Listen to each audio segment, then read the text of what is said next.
Es que ya quiero hacer muchas preguntas. Bueno, y quizás haga algunas otras que se me vayan ocurriendo. Bien, Natalia, ¿cómo estás? Bien, ¿Sí? sí. ¿Con calor o todavía no? No, sí, con calor. Al partido el verano ayer, pues. Ah, ¿verdad? Sí, po. Hoy día estamos a 22 A 22, de ayer fue diciembre. el día. Bien. Sí.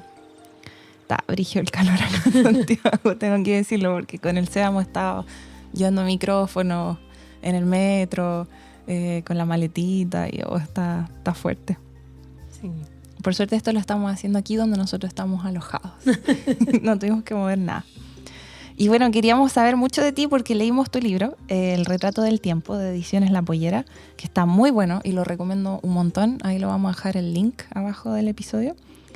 Y tengo entendido que tú te dedicas a la paleoecología, ¿no? Sí. O sea, ¿esto se estudia? ¿Es una carrera? ¿Cómo llegaste a eso? Bueno, no es una carrera. En Chile ni siquiera la paleontología es una carrera. Pensando un poco, claro, como que uno ampliamente puede definir paleontología, que en general uno si habla de paleontología se imagina, no sé, Jurassic Park y dinosaurios. Bueno, la paleontología sí ampliamente se define como el estudio de la vida en el pasado, como restos de vida en el pasado. Cualquier tipo de vida puede ser, Cualquier ¿no? tipo de vida. Hongos, no sé, plantas. Si es que crean, claro, plantas. Sí. Claro, entonces dentro de la paleontología uno se encuentra los paleobotánicos, ¿cierto? Que son los que estudian las plantas. Paleontólogos de vertebrados, que estudian las cosas con esqueletos internos. Paleontólogos de invertebrados, etcétera.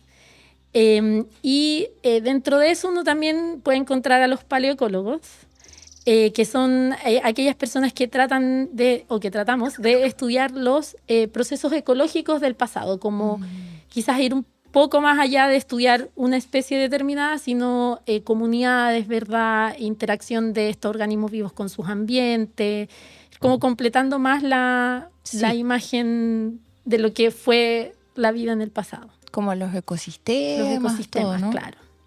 Hoy justo pensé, quizás esta no es tu especialidad, pero estos paleontólogos que decías de vertebrados tienen que entender mucho de los huesos de... Infinito, sí. Es que me acuerdo una vez que vi un documental con el SEA que encontraban pedacitos minúsculos de huesos y decían, esto es un fémur, esto es parte de la mandíbula. Y yo decía, pero ¿cómo lo saben? O sea, bueno, yo estudié huesos en algún momento, no trabajo directamente en identificación, pero sí con muchos colegas que lo hacen. Entonces son así expertos, es como el dientecito, esto es un y de la especie Benetti, te dicen, sí. Y esto es de un mamífero, no sé, grande, un mono pequeño. No sé. Sí. Wow. Es así. O de un superpoder pensé que era. Bueno. Pero entiendo más o menos, porque yo igual estudié ecología. Ya. Entonces pensé, paleoecología tiene que ser como ecología del antigua, pasado. Claro. Sí, entiendo. Entonces, claro, yo estudié biología en la Católica y cuando uno estudia biología, bueno, no sé si tú dónde estudiaste ecología, pero uno después se va a hacer su seminario de investigación en distintas áreas. Puede ser genética, puede ser microbiología, fisiología de plantas, lo que sea. Y claro, ahí yo me fui al departamento de ecología, al laboratorio de paleoecología que había ahí. Y ahí como que empecé a estudiar esto, ¿verdad? Con mi profesor, mi primer mentor, Claudio Latorre, y estudiamos los ecosistemas del desierto de Atacama, de hace miles de años atrás. Eso aparece en el libro. Sí, aparece en el libro. Es muy entretenido. ¿Y siempre supiste desde chica que te querías dedicar a eso? ¿O se dio? Entre que se dio, no, siempre... Bueno, yo entré a biología, creo que en algún momento en la enseñanza media dije, sí, biología es lo que quiero estudiar, y sí sabía que quería ecología. Como me gustaban las plantas, los animales, todo esto, estudiar los ambientes. También siempre de chica me gustaban los fósiles y, no sé, aprenderme como las edades geológicas y esas cosas. Y ahí como que pude combinar las dos cosas. O sea, yo entré estudiando biología ya al principio, empecé ahí a colarme un poco en proyectos que necesitaban ayuda. Al principio, por ejemplo, trabajé en invasiones biológicas con un doctorante un tiempo, como ya necesitamos estudiantes, yo puedo ir. Y después ya como que vi este laboratorio de paleoecología, me gustó la idea de aprender eso y ahí entré a ese laboratorio. Y aquí se me complica tu historia porque después veía que tenías un doctorado en biología integrativa. Sí. Y dije, ¿qué es eso? Bueno, se llama así porque, claro, yo me doctoré en California, en la Universidad de Berkeley, y en un departamento que es de biología integrativa. Entonces el doctorado tiene ese nombre. Y este departamento, bueno, la particularidad que tenía era mezclar muchas aristas de la biología. En el departamento habían ecólogos de plantas, habíamos paleontólogos. El departamento albergaba muchos de los museos de historia natural que la universidad tiene. Entonces ahí estaba el Museo de Paleontología, Entomología, el Herbario, el Museo de Zoología de Vertebrados.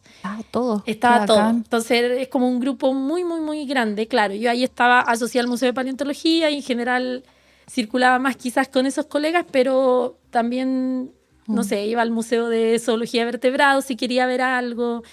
Interactuaba con gente de todas estas áreas, desde estudiar una especie de planta chiquitita hasta ecosistemas de ríos de California. Había neurobiólogos, había mucha gente, en verdad. O sea, es como una integración de muchas ciencias. De muchas áreas de la biología, claro. ¡Guau! ¡Qué entrete! Sí. Es como con las cosas que me gustan. Sí. Más que la especialización y el integrar cosas distintas. Sí. Bueno, entonces nos explicaste un poco lo que es la paleoecología, ¿no?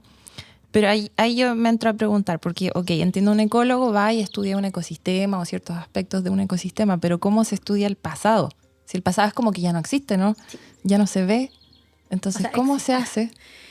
Bueno, las cosas que pasaron, ¿verdad? O los ecosistemas que pasaron, las formas de vida que pasaron, nos dejan huellas igual de su paso.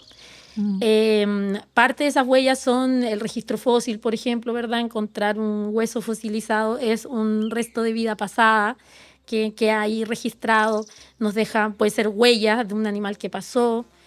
Y también otras como pistas que quizás son más difíciles de ver. O sea, uno en los sedimentos, por ejemplo, puede ir a excavar y encontrar polen microscópico, ¿verdad? Que nos dice qué plantas vivieron ahí, o señales químicas que nos indican condiciones climáticas, organismos que vivieron ahí también, ¿cierto? El ADN, incluso hay gente que hace ADN sedimentario antiguo o ADN antiguo en general, que también es una huella de lo que existió en el pasado en un lugar. Entonces lo que uno hace es como perseguir esas huellas, ¿verdad? Y así como un detective secreto empezar a tomar las distintas pistas que han quedado para tratar de construir una historia de lo que fue antes. O sea, uno empieza de a poco a reconstruir como qué especies pudieron haber estado presentes, ¿no? Claro. Qué plantas podrían haber. Sí. Y eso igual te da una idea de cómo habría sido el lugar o qué temperaturas habían. Sus características, claro. Entonces, quizás puedo ilustrarlo con el ejemplo de Tahuatahua, que en este proyecto que estoy trabajando actualmente, en el que estoy trabajando actualmente con muchos colegas, ahí hay gente de muchas áreas de estudio. Hay arqueólogos, habemos paleontólogos, hay climatólogos, y dentro de esa área hay gente más específica. Entonces, por ejemplo, en este sitio en particular, hubo alguna vez un lago, ¿verdad?, que se desecó artificialmente, esa historia está en el libro, y hoy en día uno puede excavar, uno empieza a ir hacia abajo, ¿verdad?, desde el nivel del suelo hacia abajo, y va sacando estos sedimentos, van apareciendo huesos de animales que existieron, por ejemplo. Uno puede analizar esos sedimentos y encontrar polen y tratar de ver qué plantas existieron en distintos momentos del tiempo. Hay colegas que analizan químicamente estos sedimentos y ven elementos químicos, así como contenido de carbono orgánico, contenido de fierro, de manganeso, y eso también cuenta una historia como de las condiciones ambientales del lugar, si fue más seco, si fue más cálido, si el lago era más grande o más chico, si los sedimentos que se arrastraban, ¿verdad?, y la dinámica involucrada con eso, si hubieron erupciones volcánicas, por ejemplo, también va a quedar registrado en los sedimentos. Hay arqueólogos, ¿verdad?, que como este es un lugar en que habitaron personas desde hace 13.000 años atrás, más o menos. Hay gente también, los arqueólogos van e investigan y nos dicen cosas sobre las personas que habitaron ahí, cómo subsistían, qué comían, etc. Es como un trabajo forense, ¿no? Sí. Es como que uno va agarrando pistas y va tratando de reconstruir la historia. Es como el trabajo de los forenses que buscan reconstruir un crimen, ¿no? Sí. Pero esto es como más en el pasado, es muy genial. Claro, porque uno no tiene o sea, ya en ecología Claro. actual, tú que eres ecóloga, sabes que ya ahí cuesta, en verdad, ¿cierto?, abarcar toda la complejidad que un ecosistema tiene. Acá uno tiene cada vez menos pistas hacia atrás. Y entonces es cada vez ir tomando lo que va quedando y tratar de contar una historia a partir de eso. Y más al pasado, menos pistas, Sí, ¿no? Obviamente. Sí, más atrás. ¿Sabes qué? Yo pensé, yo no sé nada de esto. Y de ahí me acordé, cuando estaba estudiando ecología, quería ganar un poquito de plata. Fui a trabajar con un profesor de un departamento de palinología, que estudiaban polen, me parece, ¿no? Entonces estuve con él en un lago, en el medio de un lago, estaba lloviendo y estábamos súper mojados, y agarramos uno de estos tubos gigantes y lo metimos dentro del lago y sacamos un perfil de los sedimentos que están debajo del agua, que se sacaba, y después ellos lo iban analizando y estudiando el polen en las distintas profundidades. Eso es también, Esos son ¿no? palinólogos, claro, y reconstruyen vegetación. Y también a partir de la vegetación que hay, uno puede, ¿verdad?, hacer ciertas estimaciones de las condiciones ambientales, y eso lo complementa con otros proxies que se llaman, ¿verdad? Y va a ir reconstruyendo la historia, a ver si coinciden ya los elementos químicos que me cuentan de la historia de este lago. La vegetación me está contando lo mismo. Si me sorprende la relación y no es lo que yo esperaba, ¿por qué será que está distinto? ¿Se habrán adaptado a estas plantas, por ejemplo? O no sé, como... Y así uno puede descubrir que ciertos lugares que se ven como desérticos actualmente, en el pasado quizás eran selvas, por ejemplo, ¿no? Sí, cuando uno va más atrás, ahí ya se da cuenta de esas cosas. Claro, yo estudio un periodo de tiempo bastante reciente geológicamente, como los últimos, digamos, ya 50.000 años de historia, que es muy, muy reciente, pero si uno va más atrás, hablando, por ejemplo, de paleoflora, ¿cierto? Si uno encuentra fósiles de hojas gigantes, en donde hoy en día, no sé, puede ser la región de Magallanes, digamos. Ahí uno empieza a reconstruir toda esta historia del supercontinente, ¿verdad? De Gondwana y cómo estaban conectados y cómo todo eso era algo completamente distinto a lo que tenemos hoy en día. Hablamos la otra vez con una microbióloga, ¿te acuerdas, Sea, que nos contaba que en la Antártida habían bosques de coihues, Sí, de notofagus? sí. Wow, y decía, increíble.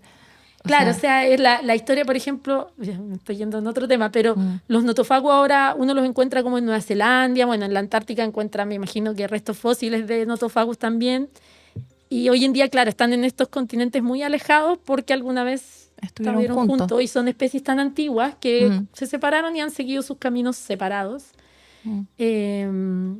En distintos continentes. Y quizá una pregunta mea tonta, no es No tonta, hay pero pregunta. no hay preguntas tontas. ¿Por qué es importante saber esto? Si es algo que ya pasó, ¿no? No es tonta esa pregunta.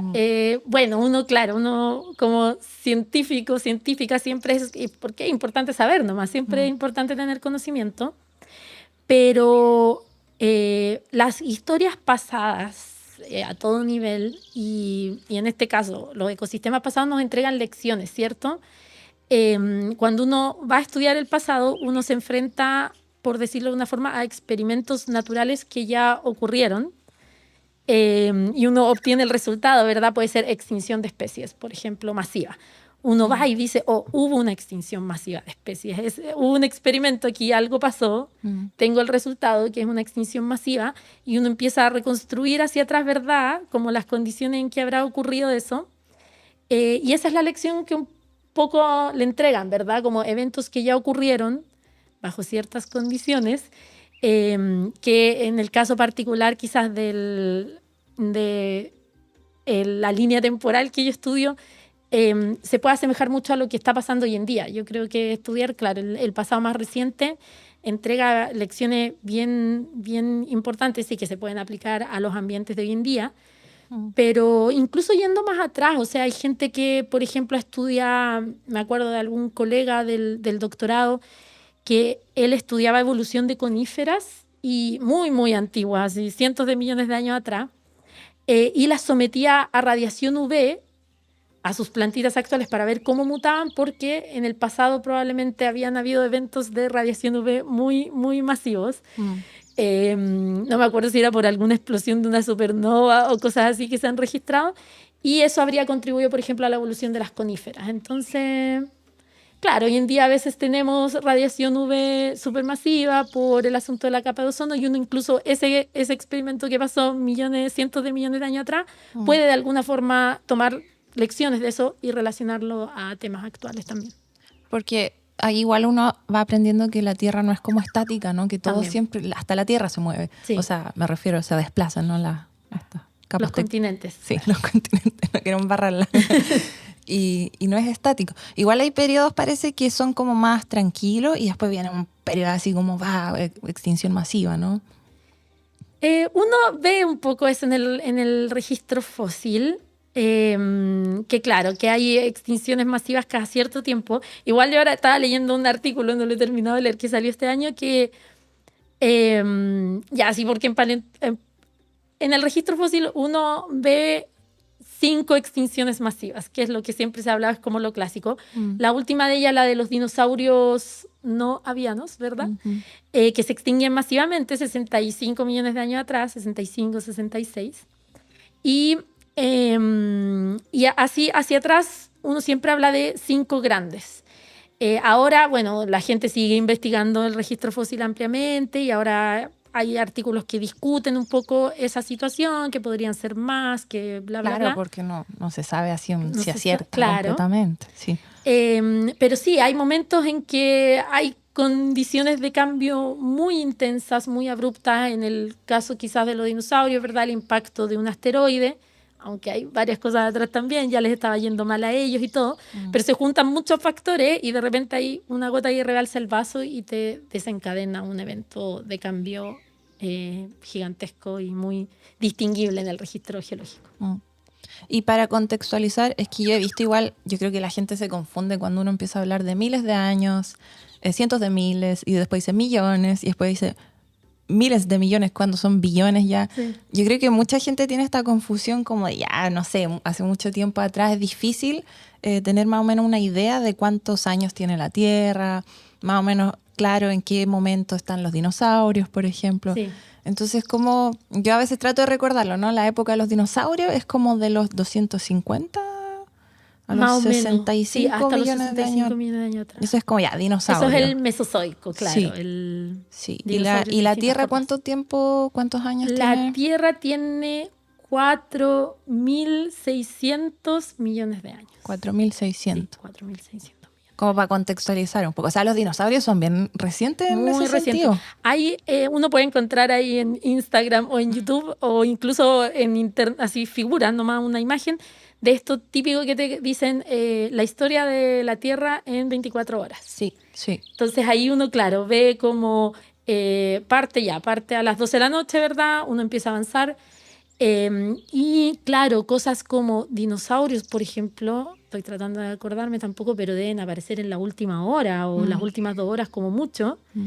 Y claro, la especie humana es como el último segundo. Es no sé. menos de 1 millón de años que la especie humana está en la Tierra, ¿cierto? Sí, así Homo sapiens. Sí. Que una vez estábamos hablando de un tema nada que ver de perros, domesticación de perros, y alguien nos escribe, es que los perros están aquí hace 80 millones de años. Y yo dije, calmada, dije, pero si esa era la época de los dinosaurios. Sí, no, los mamíferos no sé qué tamaño tenían en esa época, si existían muy pequeñitos. Muy chiquititos. Entonces así como que, ubiquémonos un poco. Que la gente lanza y lanza años así como millones de años. Sí, sí. Sí. Sí, es fácil confundirse porque uno no está acostumbrado a operar en esas escalas temporales, sí. ¿Cierto? Ni siquiera en miles. Nos cuesta hasta ver, se nos olvida cuándo fue la Revolución Francesa, por ejemplo. No. Sí, no. Yo creo que recordando números exactos soy bien mala. Y claro, me pasa a veces como hablando con gente de cualquier otra área o incluso con colegas como ecólogos actuales que uno piensa ya a escalas temporales muy distintas, como... Pero tú formación profesional. Me decías, tus estudios se centran más en los últimos 50.000 años. Más o menos. Ya. Sí. Ahí ya habían humanos en la Tierra. Sí, los continentes están como están hoy en día Tal en su cual distribución. Sí. Habían diferencias en niveles por ejemplo, el nivel del mar, ¿cierto? Pueden haber habido más tierra sobre el nivel del mar que ahora, pero sí, era todo bastante similar a cómo está. De hecho, el Homo sapiens es como hace 100.000 años o más, ¿no? Homo sapiens está como números muy aproximados, pero como 300.000 años en el sur de África. Que hay registro. Sí. Ok. Entonces hace 50.000 años ya, Homo sapiens. Pero antes de Homo sapiens habían otros homínidos, ¿verdad? Sí. Como... Sí. Sí, Entiendo. varios millones de años de homínidos. Y contextualizando, a ver, espera, solo para contextualizar, yo no soy experta en esto, pero los egipcios fueron como hace cuánto, 3.000 antes de Cristo. 4.000, Sí. un poco más atrás, yo Ya, creo. entonces 50.000 años, ya, mucho antes todavía Sí, sí, mucho antes. de estas antes. De civilizaciones que conocemos, ¿no? Sí, sí. Entendido. ¿Y qué estudias tú de eso, de hace 50.000 años? ¿Qué estudio? Bueno, así como me interesa mucho, ¿verdad? La extinción de grandes mamíferos. Eso es algo que empecé a estudiar durante el doctorado y que sigo estudiándolo en algunos aspectos. Uno ya empieza a agarrar otros proyectos también. Pero claro, una de mis grandes áreas de estudio es la extinción de grandes mamíferos de la última edad del hielo. Esos son como los mamuts, ¿verdad? En el hemisferio norte, los tigres dientes de sable, el milodón acá en Chile, los gonfoterios. Y centrada en América del Sur igual. Esa es otra área, o sea, esa es una de mis grandes áreas. Y ahora me estoy moviendo un poquito más a lo mejor a reconstruir el componente de vertebrados de ecosistemas más en general. O sea, estos animales desaparecen, digamos, 8.000 años atrás o entre 12.000 a 8.000 años atrás. Pero hay animales que persisten en los paisajes, ¿cierto? Entonces también estoy como enfocándome un poquito en el estudio como ya, ¿qué pasa con las comunidades después de la extinción? Cómo van cambiando a través del tiempo igual, porque igual estamos hablando de 8.000 años atrás. Cómo los ecosistemas quizás evolucionaron hacia lo que son hoy en día en estos miles de años, ¿verdad? Cómo respondieron a cambios en clima, o cambios ambientales en general. Sí, esos son... Y estos mamíferos, o sea, la época de los mamíferos fue posterior a los dinosaurios, se dice, ¿no? Que ellos desaparecieron y ahí como que los mamíferos florecen, ¿no? Claro, se extinguen los dinosaurios. El tiempo geológico, los geólogos y geólogas lo dividen por eventos como importantes que quedan registrados, ¿cierto? Y entre los eventos importantes que quedan registrados están los cambios bióticos, como extinción de especies o aparición de especies nuevas o grupos nuevos. Entonces, claro, uno divide el Mesozoico, que es donde habían dinosaurios de muchas diversas formas. El Mesozoico termina más o menos 65, 66 millones de años atrás y ahí empieza el Cenozoico, que es donde estamos viviendo actualmente. Y que está caracterizado porque los mamíferos como que se toman todos los nichos ecológicos, ¿cierto? Salen de su posición cuando habían dinosaurios, eran chiquititos, andaban ahí medio escondidos, medio crípticos, desaparecen los grandes dinosaurios y los mamíferos empiezan a ocupar todos esos espacios, a alcanzar tamaños más grandes, herbívoros, carnívoros, insectívoros, todos los nichos disponibles. Aire, hay murciélagos, ¿cierto? Que vuelan. Sí, las ballenas. Las ballenas, los océanos. Y eso nos lleva hasta la actualidad, ¿verdad? Que estamos todavía con muchos mamíferos dando vueltas. Hay aves también, que son los dinosaurios que sobrevivieron, ¿cierto? Pero sí. ¿Y tú hablaste de grandes mamíferos, son la megafauna? La megafauna. ¿Esos son mamíferos grandes simplemente? ¿Cómo? Mira, los colegas científicos le pusieron una definición como una línea de corte y discuten también dónde está la línea de corte. Entonces, claro, en el estudio de esta extinción en particular, que es la de los mamíferos de la última edad del hielo, que ocurrió hace poquito, se pone como línea de corte para definir megafauna 100 libras, porque lo hizo alguien de Estados Unidos, la definición. No tengo idea cuánto una Entonces libra. más o menos son como 44 kilos. Ah, ya. 44, 45 kilos. Yo lo redondeo a 45. O sea, ¿hay perros que pesan más que eso? Sí, pues, nosotros somos megafauna, por ejemplo. Somos megafauna. Ya. Claro, pero la gente que trabaja en África o sí, estoy pensando en quizá un investigador en particular, dice, no, o sea, megafauna son las cosas de sobre 1 tonelada, como aquí un elefante, para mí es una megafauna, ¿cierto? Pero claro, uno la utiliza para referirse a grandes mamíferos. En general, al menos yo en la mente siempre tengo también mamíferos terrestres, pero hay megafauna marina también, o sea, sí, la ballena azul es el vertebrado más grande que ha existido jamás, más grande que cualquier dinosaurio. ¿En serio? Sí, no hay, hasta el momento hay fósiles cercanos ahí, pero hasta el momento no hay ningún otro vertebrado que la supere en tamaño en el registro fósil ni en todo lo que sabemos. Wow. Entonces, también hay megafauna marina, ¿cierto? Yo me dedico a la terrestre, hay gente que también estudia la marina. Y no sé, o sea, por ejemplo, yo también podría considerar, o también se considera como parte del grupo de megafauna aves grandes que hubieron, o tortugas grandes, ¿cierto? Sí, había aves muy grandes, Claro. ¿cierto? No me acuerdo los nombres, pero hay una recuerdo ave del terror que se debe haber alimentado de estos grandes mamíferos acá en América del Sur. Y también andaba ahí dando vuelta, o si yo, no sé, si voy a Islas Galápagos, ¿verdad? Ahí mi megafauna va a ser una tortuga, que es lo más grande que yo encuentro. Entonces hay también, unas bien grandes también, son sí, impresionantes. Sí. Es como, puede ser contexto dependiente también. Y hablaste de la última, ¿era del hielo? Sí, edad del hielo. ¿Hace cuánto fue eso? La última glaciación, o sea, así el último máximo glacial, que es como el momento más frío que vivimos, porque ya, nosotros hemos sufrido muchos ciclos glaciales e interglaciales. Existen un nombre, por ejemplo, a ver, estoy pensando un poco. Nosotros estamos en el Cuaternario, que es un nombre para referirse a los últimos 2.6 millones de años. Y eso incluye el Pleistoceno, ¿verdad? Que parte 2.6 millones de años atrás y termina hace 11.700 años atrás. Y ahora ahí parte el Holoceno, que es donde estaríamos actualmente. Ahora incluso se está proponiendo una nueva división, ¿cierto? Que es el Antropoceno, ¿verdad? Y se ha definido, más o menos se está definiendo su inicio, que eso nos metería en otra época.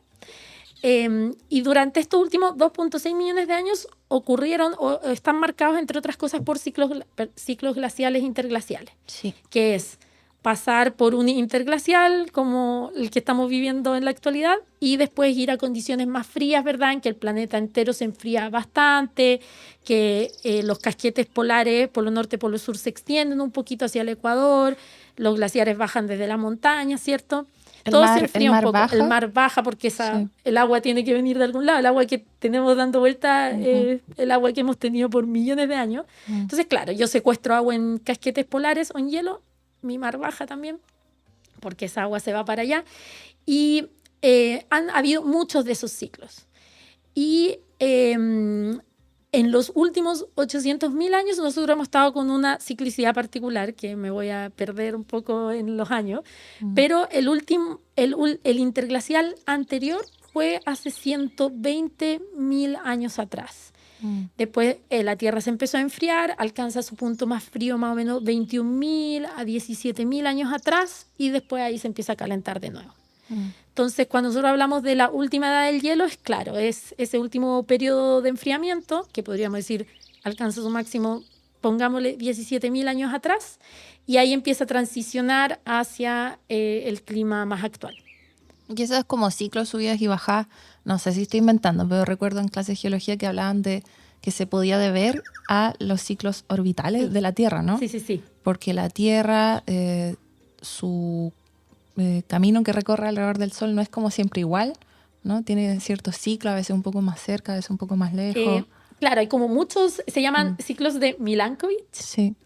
Y hay muchos parámetros de la órbita de la Tierra que van cambiando, como desde cómo recorre el camino en torno al Sol y también cómo en su mismo eje se mueve. Sí. Y los astrónomos saben cómo la ciclicidad, como el periodo en que cumplen uno de esos ciclos, y cuando sumaban todos esos distintos parámetros orbitales, coincidía un poco con los ciclos glaciales e interglaciales también.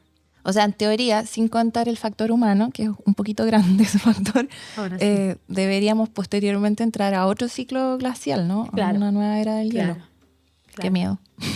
Se debería, bueno, hay una película, El día después de mañana, que ya es vieja. Yo siempre se la menciono a mis estudiantes igual, pero la han visto. Que claro, ahí, a causa de la intervención humana, ¿verdad?, en el clima, entramos abruptamente a una nueva edad del hielo. Que esa película, esa historia estaba basada en un artículo científico igual y todo, no es tanta fantasía. Tan alocado. Claro. Pero ahora, quién sabe, pues si ahora se supone que estamos calentando la atmósfera, o sea, estamos haciendo un experimento súper peligroso con la Tierra. Quizás, ¿qué va a pasar? Probablemente se caliente todo, ¿no? Estamos calentándonos. Sí. Muy bien. Ya, pero volvamos al pasado. Y entonces, hace 50.000 años, por ejemplo, o en ese periodo que tú hablaste, o menos, ¿cómo era Chile? ¿Cómo era? ¿Era igual o era muy distinto? El Chile de la última edad del hielo. Bueno, era más frío. En general, el planeta, así como en promedio, era 7 grados más frío, las temperaturas medias globales. Eso en promedio quiere decir que... Habían wow. lugares, claro, muy, muy fríos. Wow. Chile, ¿cómo era?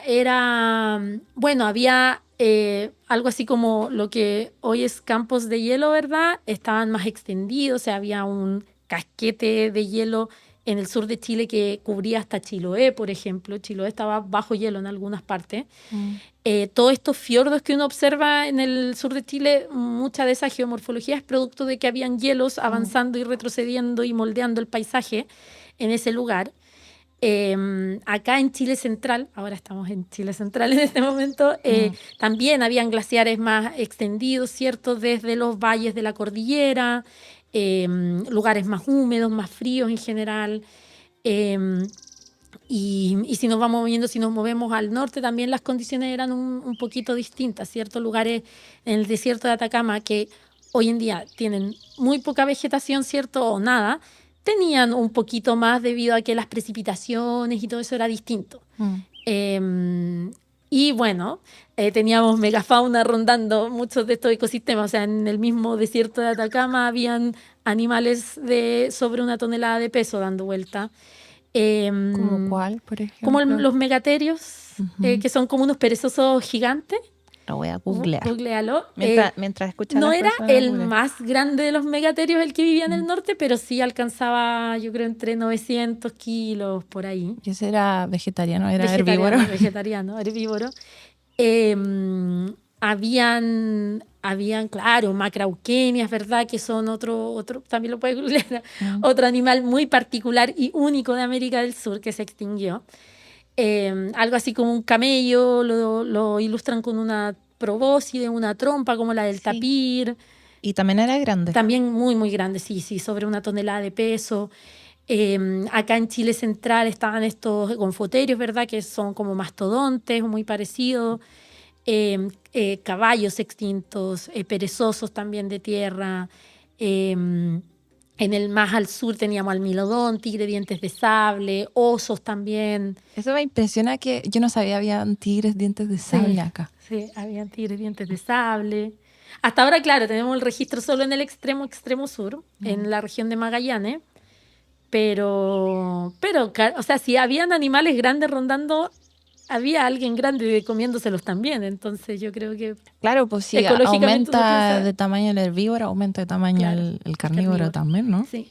¡Qué miedo! O sea, era del terror Chile. Algo que siempre he pensado, porque ya en este Chile de la última del hielo es cuando llegan los primeros humanos a vivir acá al territorio nacional, ¿cierto? No se sabe cuándo llegaron los humanos, ¿no? ¿Cierto? Hay sitios antiguos que los sitúan, no sé, el sitio del que siempre hablan, Monteverde, ¿verdad? Cerca de Puerto Montt, tiene fechas como entre...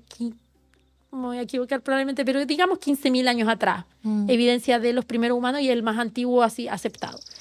Y después uno va recorriendo sitios arqueológicos a lo largo de Chile y se va encontrando con que, no sé, en la región de Magallanes 13.200 años atrás ya estaban presentes. Acá en la región de O'Higgins, ¿verdad? En Tahuatahua también, entre 11.000, pongámosle 12.200 años, ya estaban presentes viviendo el sitio más antiguo. En Norte Chico también 13.000 años atrás hay evidencia, ya están en todas partes. Impresionante, porque yo me acuerdo en el colegio que la profesora nos dijo hace 10.000 años los humanos pasaron por el estrecho de Bering y llegaron a Norteamérica. Y yo me lo aprendí así, entonces yo calculaba, bueno, hace 5.000, 8.000 años llegaron a Chile.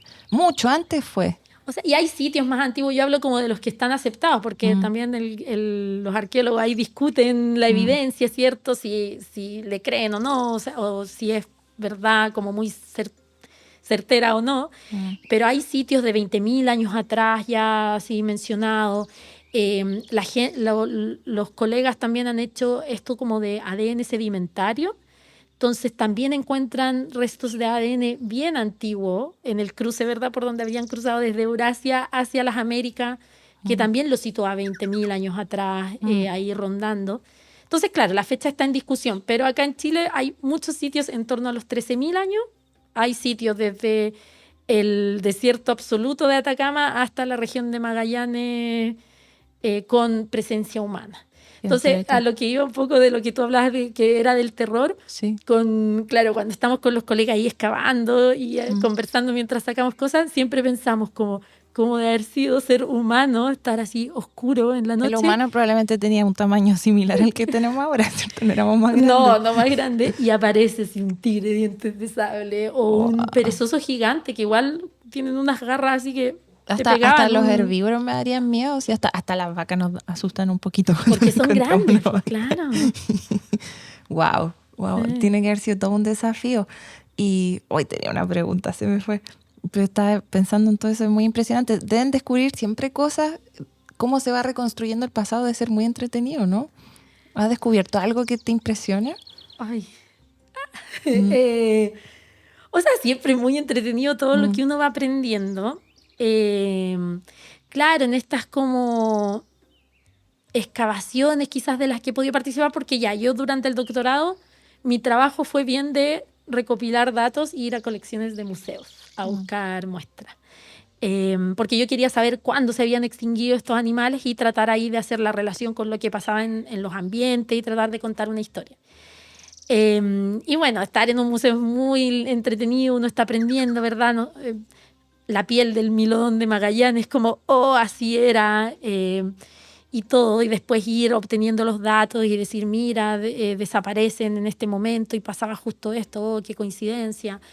También son momentos muy eureka que uno tiene. Y cuando después ya me ha tocado participar en excavaciones, siempre es muy entretenido, no sé, pues llegar en Tahuatahua, lo cito de nuevo, estamos todos excavando, llegamos hasta el suelo que sabemos que tiene más de 12.000 años de antigüedad, y empiezan a aparecer estos restos de fauna, medios quemados, al lado hay un fogón y hay herramientas de piedra y uno como que va enfrentándose a la historia, ¿verdad? Así como, acá hubo un asado de megafauna hace más de 12.000 años atrás y es como... Brigio. Claro. Brigio, imaginárselo porque ocurrió de verdad. Sí.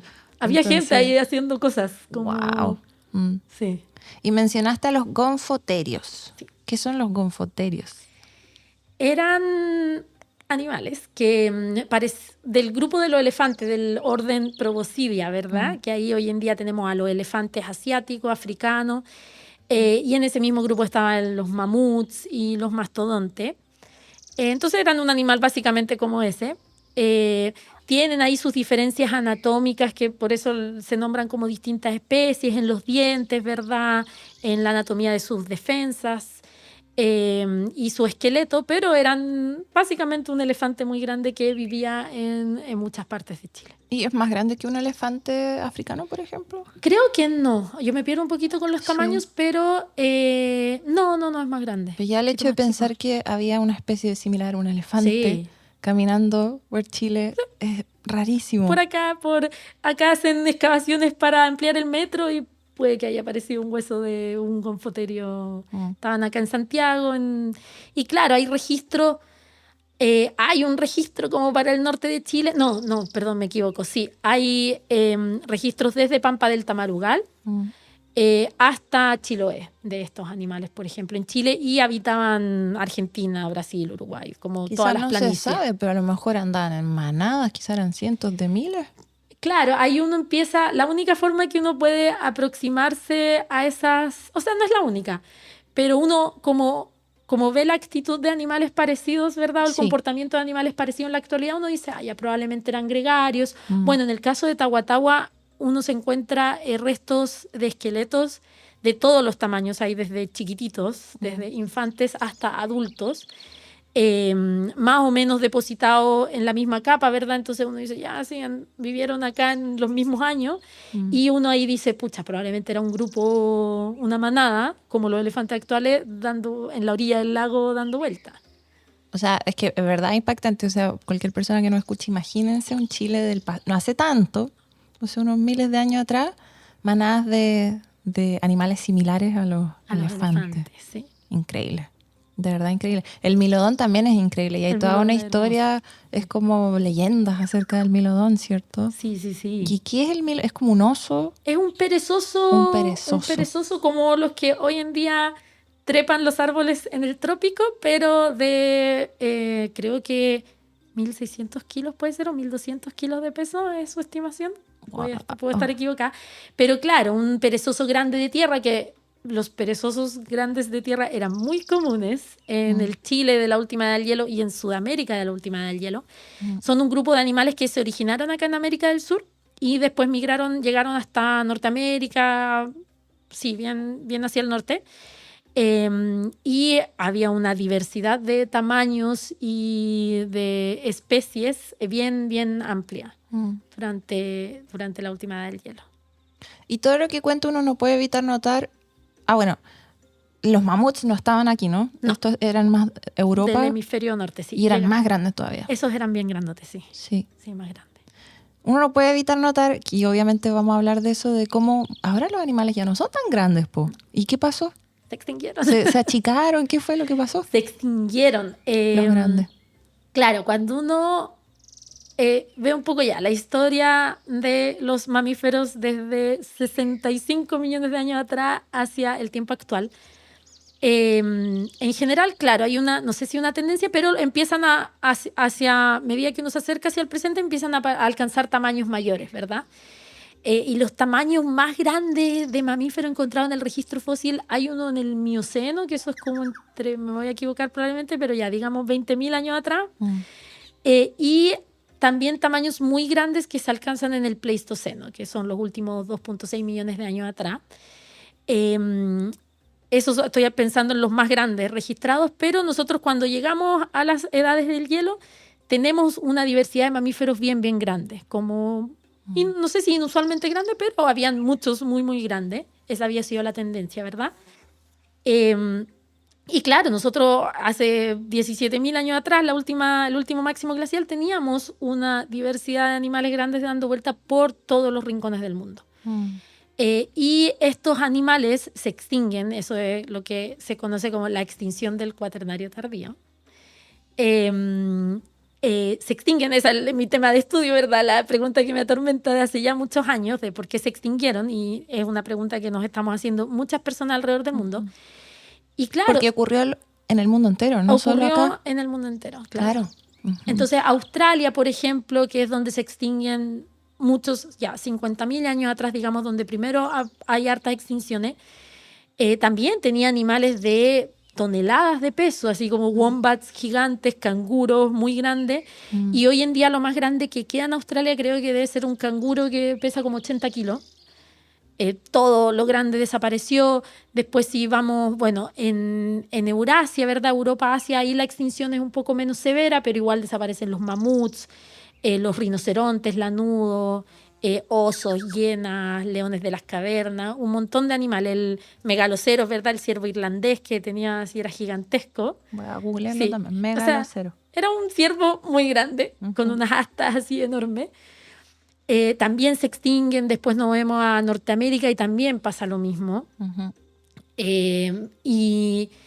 Y claro, en Norteamérica, por ejemplo, bueno, todavía hay como bisontes y animales bien grandes, pero son poquitos con respecto a lo que habían. Y llegamos a América del Sur, en donde en verdad todo lo que pesaba sobre 300 kilos desapareció. Es uno de los lugares más afectados. Norteamérica y Sudamérica estuvieron muy fuertemente impactados por esta extinción. Y hoy en día lo más grande que encontramos acá es el tapir, ¿cierto? Que pesa como un poquito más de 200 kilos, puede alcanzar. Pero toda la gama de animales gigantescos que nos hacían parecernos a África, ¿cierto? Desaparecieron durante este evento de extinción. ¿Y qué? ¿Por qué?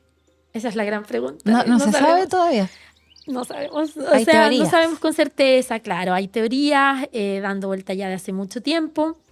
Las que en general se siguen discutiendo mucho es o el cambio climático, ¿cierto? Porque estos animales vivían en un mundo helado. Más frío. Empezamos a transicionar hacia temperaturas más cálidas y eso no la pasaron mal con eso. Y también que los humanos, que era una nueva especie, ¿cierto? Cazadora-recolectora, que venía llegando a muchas partes, o iba llegando a muchas partes del mundo, puede haber tenido algo que ver con esta extinción. No solo cazando a estos animales, sino también modificando sus ambientes de diversas formas, ¿cierto? Y eso es lo que siempre se ha discutido mucho, interacción entre estos ambos factores también. También se ha puesto sobre la mesa que puede haber habido un impacto de un meteorito en Osorno, en el sitio de Pilauco. Han publicado evidencia para el impacto de este meteorito y en muchas partes del mundo también. Y se empiezan a discutir distintas cosas, ¿cierto? Como que los humanos traían perros domésticos, por ejemplo, y eso puede haber también afectado. El tema de los perros antiguos. Antiguo. O enfermedades, o otras cosas, y a uno se va más a lo fino, ¿cierto? Porque yo hablo de cambio climático, eso obviamente modificó los ambientes y ahí se desencadenan un montón de cosas que pueden haber pasado. Lo misterioso es que muchas de estas especies llevaban varios millones de años como especie en nuestro planeta y solo la última transición las mató. Entonces, como que uno dice... Igual el factor humano es importante. Me acuerdo de haberlo escuchado en clases. Sí. Me decían, es que justo el humano estaba empezando a dominar como toda la Tierra. Puede ser. Puede ser. Y ahí uno juega con esas cosas, como buscando pistas que nos traten de decir ya cuál fue la causa que más tuvo que ver en un cierto lugar geográfico o sobre una cierta especie determinada. Recuerdo haber escuchado en una clase, animales más grandes les va mejor en el frío, ¿no? Que hacían una comparación. Sí. Decían, por ejemplo, los osos polares son más grandes que los osos de latitudes más bajas. O sea, ser grande tiene ventajas y desventajas. Claro, dentro de sus ventajas está que tienen esta, ¿cómo se llama? Esta relación área-volumen, sí. No.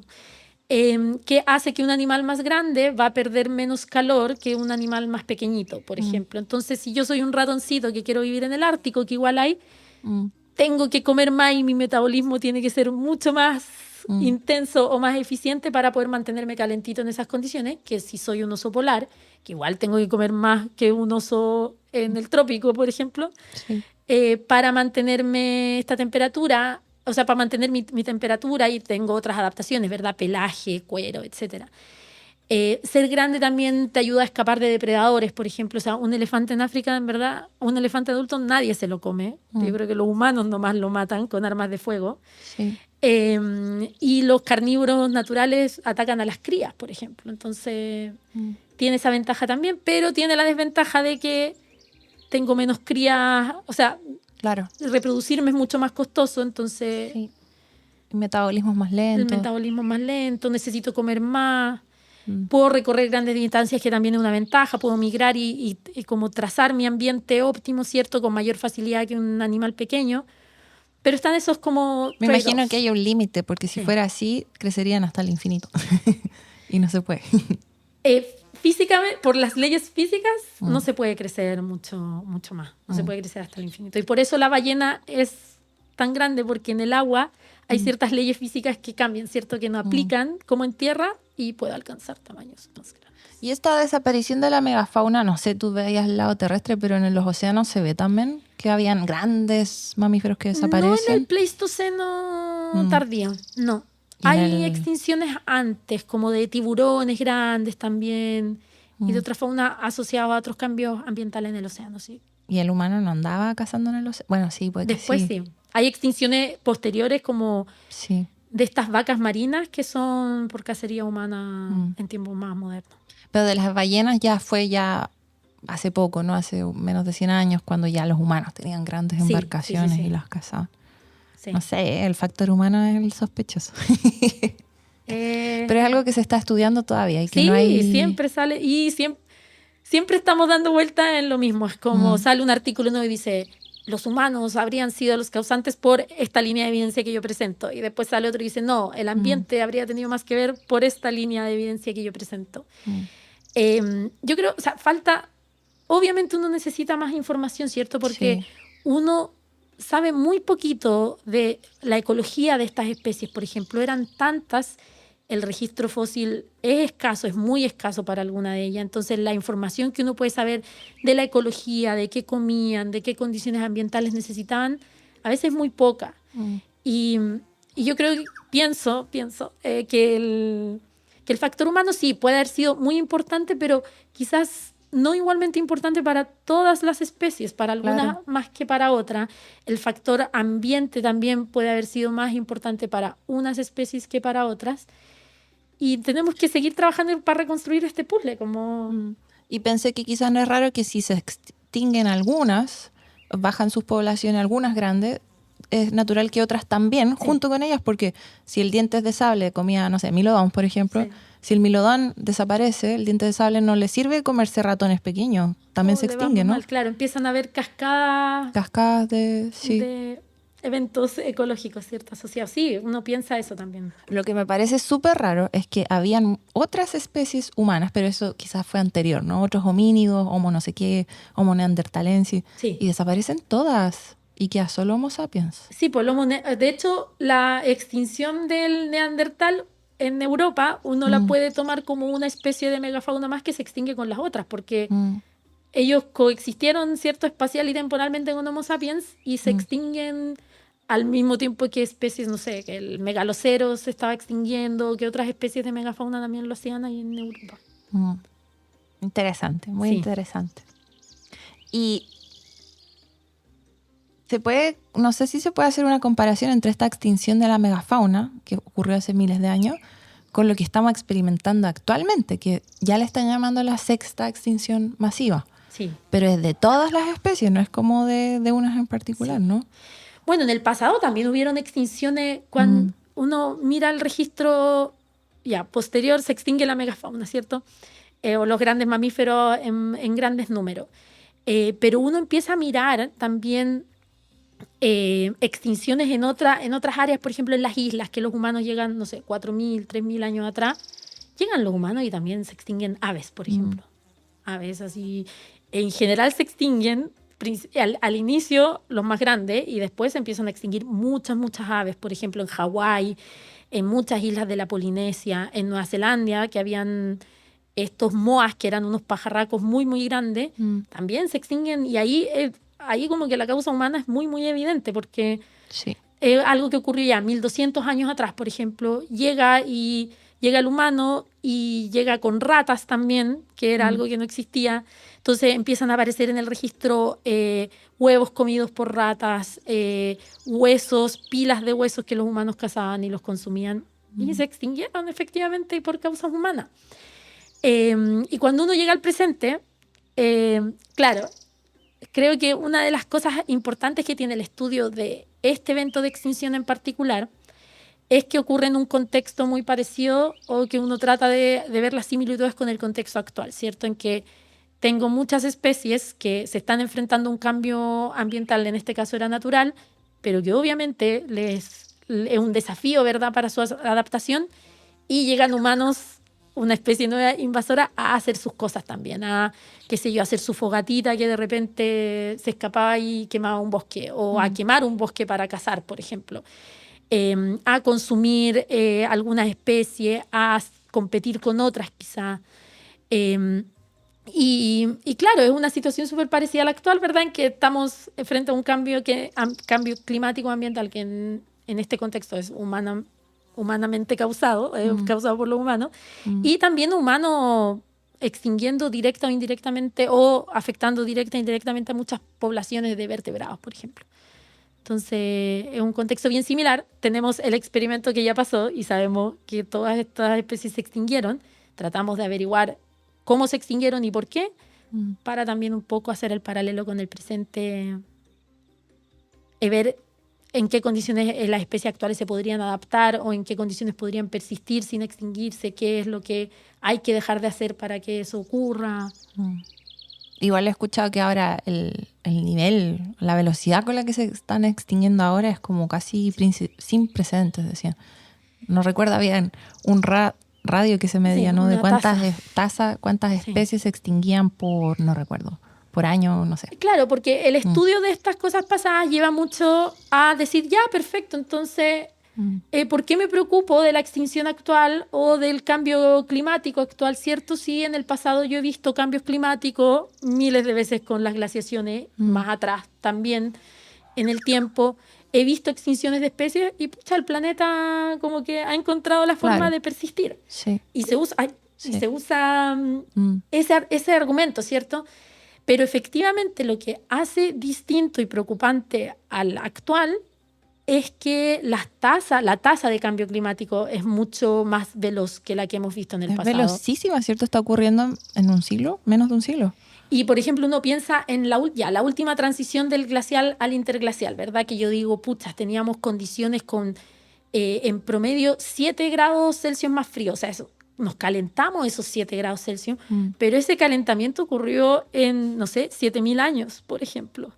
Ahora, como tú dices, estamos viendo cambios de 1 o 2 grados en temperatura en menos de un siglo. Entonces, la tasa es súper rápida. Y lo mismo pasa con las extinciones. Cuando yo miro las extinciones hacia atrás, digo, perfecto, la actual, si yo cuento los que se extinguieron en el Pleistoceno, o sea, a fines del Pleistoceno, ¿verdad? Hace, digamos, 10.000 años atrás.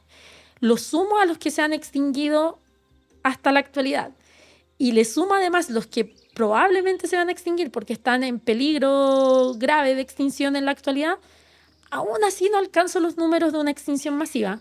Los números de una extinción masiva son aterradores, o sea, ojalá no los alcancemos, pero la tasa a la que esta extinción está ocurriendo es mucho más veloz que la que hemos calculado en el registro fósil para el pasado. Entonces, eso es lo preocupante. Es como, no estamos en una extinción masiva todavía y se supone que no la vamos a alcanzar, aunque muchas especies de las que están en peligro se extingan, pero la tasa a la que está ocurriendo es mucho más veloz. Sin precedentes, como se dice. Entonces ahí está la respuesta, es que tanta gente, no tanta, pero he escuchado a gente decir, es que esto ya ha ocurrido antes, los cambios climáticos son normales, sí, pero la velocidad es distinta. Y sabemos las causas también ahora, o sea, no hay duda que las causas detrás de estas crisis del cambio global, ¿cierto? Pérdida de biodiversidad y cambio climático, que son solo 2 de ellas, están asociadas a causas humanas atrás. Claro, y quizás, bueno, antes podrían haber sido muchas cosas, ¿no? Explosiones volcánicas enormes, un meteorito o algún cambio climático, era glacial. Pero no son tantos factores como ahora. Yo pienso, ahora un animal está enfrentado a cientos de amenazas por todas partes. O sea, y también está que ya, uno puede decir, sí, la Tierra ha sufrido extinciones masivas y ha salido adelante, pero nuestras sociedades no van a salir adelante en una extinción masiva con esa facilidad. O sea, la pasada va a implicar mucho sufrimiento social, ¿verdad? Va a implicar condiciones a las que nosotros como sociedades no nos vamos a poder adaptar con tanta facilidad. Entonces, la supervivencia de nuestra especie, si es algo que nos interese, es la que está en juego también. Como, sí, la vida va a seguir su paso en este planeta, pero la pasada va a dejar muchos muertos. O sea, yo me desespero. A veces hablo con gente y me dicen, sí, pero es que la vida va a continuar, todo va a volver a renacer. Sí, pero yo pienso la vida como bacterias, y eso te parece normal que pasemos de una civilización y un planeta bello, enorme, biodiverso, a un mundo de bacterias pequeñitas, ¿cachai? O sea, igual eso es triste, po. Sí. No da para, qué tranquilidad. Después va a ser un mar de bacterias nomás. Y pensar en toda la gente que ya lo está pasando mal. Claro, o sea, uno piensa en las sociedades, humano. claro. Sí. En estas islas, ¿verdad? El informe del IPCC, ¿cierto? Del Panel Intergubernamental de Cambio Climático, ha sacado secciones especiales para islas, por ejemplo, porque son las poblaciones que su isla va a desaparecer con el alzamiento del mar y qué va a pasar con ellos. Estoy poniendo ese ejemplo nomás. Entonces, el sufrimiento social asociado como, sigamos haciendo todo como lo estamos haciendo, total, el mundo va a encontrar la forma. La pasada va a ser dura. Entonces, lo está haciendo ahora. Lo está haciendo ahora. Habíamos visto un youtuber que viajaba por el mundo, había ido a la isla de Kiribati y decía, ya están haciendo acuerdos con Nueva Zelanda, con Australia, para ver cómo van a mover a toda esa gente a otras partes. O sea, ya están tratando de controlar las futuras migraciones, que van a ser incontrolables igual, pero... Perdón, siempre terminamos cayendo en este tema. Es que, bueno, el tema de nuestra actualidad, pues no es difícil no caer. ¿Y tú crees que tú estudias el pasado, ¿no? ¿Y tú crees que eso te da una perspectiva más amplia de la Tierra, de los procesos actuales, una perspectiva más compleja de todo, más, no sé? Es distinta, es una perspectiva distinta. Uno no se da cuenta que empieza a moverse en las escalas temporales. Lo hablo con colegas geólogos, por ejemplo, bueno, otros paleontólogos. Uno se mueve con una facilidad en la escala temporal, entonces cuando yo hablo digo, oh no, lo que yo estudio es súper reciente, 50.000 años atrás. Hay gente como que me mira, es como reciente. Y yo, es que en verdad es reciente porque hay gente que estudia cientos de millones, o sea, colegas que estudian dinosaurios y eso es como otra ola. Hay gente que estudia el Big Bang. Y claro, me pasa y yo llego, no sé, como transito en esta línea, ¿cierto? Bien hacia la actual, también interactúo harto con ecólogos actuales, ¿verdad? Que sus experimentos más largos pueden ser 15 años, no sé, 50 años, no sé cuál será el experimento ecológico más largo que... Pero puede estar en los 50 años. Y funciona en una escala temporal completamente distinta. O sea, sus cambios ambientales son un año niño, un año niña, por ejemplo. Sí. Y uno va un poco más atrás y uno ya habla de, no sé, un año la niña permanente que ocasionó sequías por siglos, por ejemplo. Claro. Que es lo que uno ve en el registro. Estoy pensando en ejemplos. Entonces, sí, uno funciona a una escala temporal completamente distinta, es como de formación profesional. Y cuando se ve el tema del cambio climático y uno lo ve hacia el futuro, está pensando en próximos 20 años, máximo un siglo, y que no es nada pensando en la escala temporal de la Tierra, ¿no? Bueno, y pensar en escala amplia también te pone la crisis ambiental actual, yo creo, en perspectiva, porque cuando uno habla ya, la concentración de CO2 actual en la atmósfera son tantas partes por millón, creo que estamos en 400 partes por millón. 410, 410. Creo. El planeta no había tenido esa cantidad de CO2 en la atmósfera, creo que la última vez fue hace como 5 millones de años atrás, si es que no más atrás. Y es harto tiempo. Entonces, es como... Piensen en verdad que lo que estamos alcanzando hoy en día era algo que la especie humana, como especie, nunca jamás presenció. O sea, creo que recién estaban apareciendo los primeros bípedos en ese momento cuando esto pasa. Cuando habíamos tenido estos niveles de CO2. Ahí se habían ido a la baja, ¿cierto? Y ahora están yendo a la alta. Entonces, nos vamos a enfrentar en verdad a un planeta muy, muy, muy diferente. Como si estuviéramos en Marte, no tanto, pero es otro planeta al que estamos enfrentando ahora. Y por eso se habla de antropoceno también, ¿no? Sí. Bien. Y bueno, para pasar algo lindo, quiero decir que tu libro es muy bonito, me encantó. Muchas gracias. Lo recomiendo mucho. ¿Cómo fue escribir un libro? Fue difícil. El libro no es tan largo, siempre digo, no es tan largo. Y me costó igual. Porque, o sea, creo que mi mayor preocupación era quizás un poco ser creativa, que uno cuando está ahí metido en las ciencias, la creatividad muchas veces es algo que deja de lado, ¿cierto? Porque escribir un artículo científico es como el dato ya y todo muy ordenadito y preciso y listo. Un libro no es un artículo científico. Un artículo científico. Entonces me pasaba mucho rato pensando como ya, quiero contar esta historia en este capítulo, pero ¿cómo la parto entretenida? O cómo me gustaría a mí que me la contaran de forma entretenida. ¿Qué dato pongo, verdad?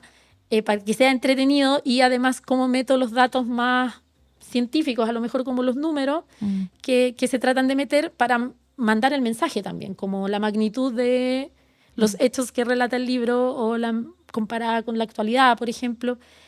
Entonces sí, por esa parte me costó mucho. Fue un desafío ahí ver cómo contar el relato, pero también muy, muy entretenido, o sea, muy, muy bacán lo que resultó, muy bacán que te gusta a ti, por ejemplo, los comentarios que he recibido también de colegas y gente que no es del área, que le ha gustado el libro, lo ha entendido, entiende el mensaje. Y eso es muy, muy gratificante. Ojalá le llegue a gente que no es del área, pues sí, gente que obvio. se interesa simplemente por curiosidad y que lo logre entender. A mí me encantó, no lo encontré para nada difícil. Aprendí un montón también. Me gusta mucho aprender del pasado de la Tierra, solo para tener ese contexto, solo para en las discusiones, cuando uno habla con la gente, ¿no? Como de cambio climático, tener siempre ese contexto más o menos de cuántos años tiene la Tierra. Y uno saca ejemplos también, Sí. ¿cierto? Del pasado. Dice, oye, por ejemplo, no habíamos tenido la cantidad de CO2 que hoy tenemos nunca, solo no sé cuántos millones de años atrás. Entonces hay uno como que, claro, los argumentos para contraatacar esto. Va sacando los ejemplos de cosas que ya pasaron. Sí. Buena. Y me imagino que es muy llenador también poder haber escrito un libro. Como se dice, uno tiene que escribir un libro en la vida. Sí, una meta cumplida. O sea, y cuando a uno le gusta también divulgación, yo creo que hay muchas personas en ciencia que están bien interesadas en divulgar y no siempre se da la oportunidad o no siempre uno puede también. O sea, hay gente tiene que tener tiempo. Y quizás como poder conectar con una parte más creativa que en verdad es muy difícil cuando uno está metido en otra realidad tanto tiempo. Entonces, haberlo logrado sí es como muy, muy satisfactorio. Qué bonito. Ojalá escribas más. Tengo que pensar en qué historias... Las gasté todas en ese libro. Tengo que contar más historias. Pero el formato es muy bueno. Me gusta que no es tan largo y que sí, pues son capítulos, me parecen cortitos, simples, fácil de leer. Porque si fuera un mamotreto gigante, así como gordo, grande, creo que... También causa un poquito de... Sí, de rechazo puede ser en la gente. Pero también, ¿por qué no? Sí. Muy bien. Gracias, Natalia. No sé si hay algo más que quieras agregar. No, nada. Gracias por la invitación a ustedes. Y también, bueno, mencionar quizá la editorial La Pollera. Ahí pueden encontrar el libro en lapollera.cl. Sí. Y en varias librerías, así que si están interesados pueden encontrarlo y buscarlo. Y súper interesante, y es como todo lo que hablamos, pero mucho más en detalle, más información todavía, más entretenido. Bien. Muchas gracias. Gracias. Adiós.